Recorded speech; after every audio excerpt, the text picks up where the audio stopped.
Welcome to all my friends in my YouTube channel. Today's topic is difference between soil fertility and productivity.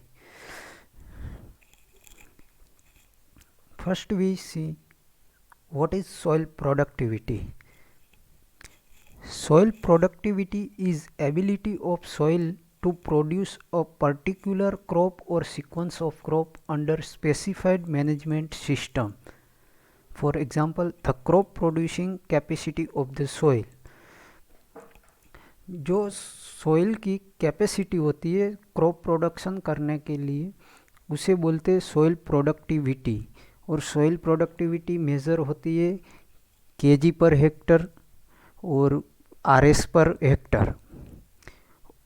All the productive soil are fertile but all the fertile soil may not be productive. जो सभी productive soil fertile होती है लेकिन सभी fertile soil productive होती है और नहीं भी होती है।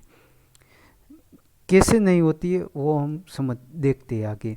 सम time even if the soil is fertile they are subjected to drought और अदर अनसेटिस्फैक्टरी ग्रोथ फैक्टर और मैनेजमेंट प्रैक्टिस। जैसे कि हमने इसमें देखा कि कुछ सोइल फर्टाइल होती है लेकिन वो सब्जेक्टेड होती है ड्रॉट और अनसेटिस्फैक्टरी ग्रोथ फैक्टर और मैनेजमेंट प्रैक्टिसेस से। आगे हम देखते हैं difference between soil fertility and productivity. उसका मुख्य डिफरेंस क्या है वो हम इसमें देखते हैं। Soil fertility it is a index of nutrient to plant available nutrient. जो सॉइल फर्टिलिटी इंडेक्स है जो प्लांट न्यूट्रिएंट होता है वो प्लांट को अवेलेबल होता है उसे सॉइल फर्टिलिटी कहते हैं। While soil productivity it is border term use to indicate yield. Soil productivity yield indicate करती है। जैसे मैंने पहले बताया कि केजी पर हेक्टर कितना हमारा प्रोडक्शन होता है पर एक एकड़ पर हेक्टर और पर यूनिट एरिया। फिर देखते हैं soil fertility it is one of the factor for crop production. The other factor are water supply slope of the land depth of water. जैसे हमारा अलग अदर फैक्टर होता है कि water supply slope of land depth of water, ऐसे ही एक factor है soil fertility.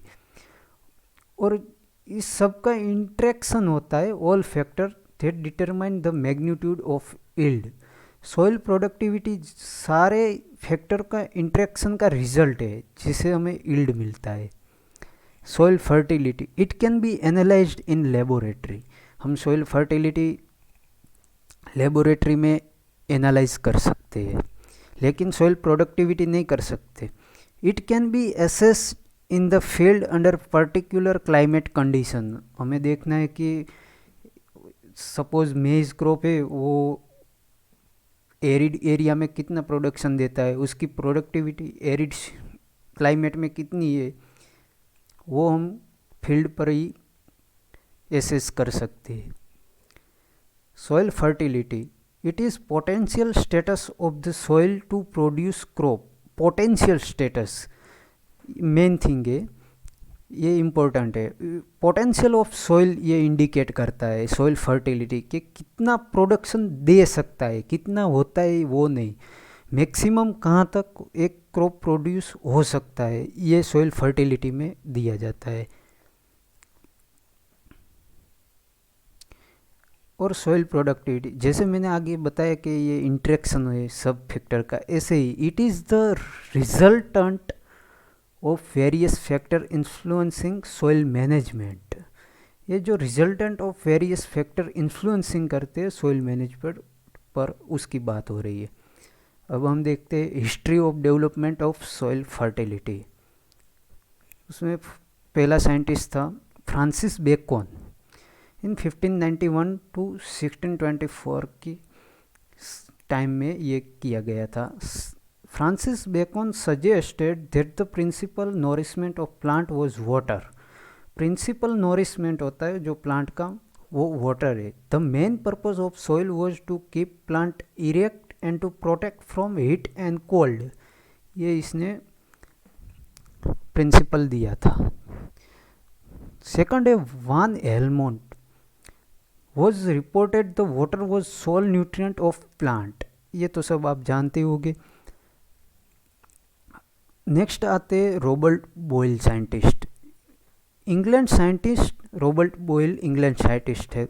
confirmed the finding of one element and proved that the plant synthesis salt, spirit and oil. It is from H2O. Plant salt, spirit and oil synthesis H2O में से करता है, ऐसा Robert Boyle scientist ने prove किया। Next आता है Arthur Young. English agriculturist conducted pot experiment using barley as a test crop under sand culture condition.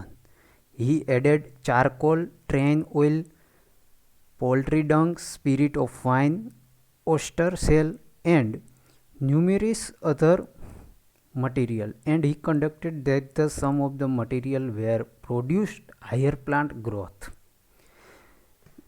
Arthur young ने एक पॉट कल्चर एक्सपेरिमेंट किया, उसमें बार्ली का क्रॉप लिया और इसके अंदर अलग अलग मटेरियल डाला, जैसे कि charcoal, train oil, poultry dung, spirit of wine, और देखा कि इसमें ग्रोथ पर क्या इफ़ेक्ट होती है। नेक्स्ट आते हैं प्रिस्टली। प्रिस्टली ने establish the essentiality of O2 for the plant growth दिया। नेक्स्ट आते जेबी बोशिंगोल्ड, फ्रेंच केमिस्ट थे, conduct field experiment and maintained balance sheet. He was first scientist to conduct field experiment. He is considered as a father of field experiment. ये कई बार exam में पूछा जाता है, father of field experiment, ये important है। उसके बाद आते हैं Justin Swan Living suggested some important points.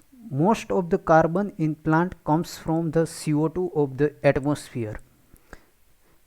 जो मोस्ट ऑफ प्लांट में कार्बन होता है वो आता है CO2 जो एटमॉस्फेयर में होता है हमारा, उसमें से।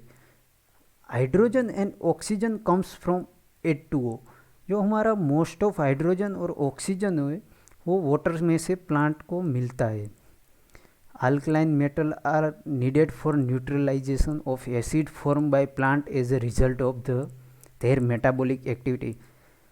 प्लांट को अल्कलाइन मेटल की ज़रूरियत रहती है क्योंकि जो प्लांट के अंदर एसिड फॉर्म होता है उसे न्यूट्रलाइज करने के लिए। Phosphate is necessary for seed formation. जो फॉस्फोरस होता है उसकी ज़रूरियत रहती है सीड फॉर्मेशन के लिए। Plant absorbs everything from the soil but excrete from their root those materials that are not essential. The field may contain some nutrient in excess, some in optimum and some in least, but the limiting factor for growth is least available nutrient. Okay दोस्तों, तो हम अब यहाँ हमारी class ख़त्म करते हैं। Okay, thank you दोस्तों।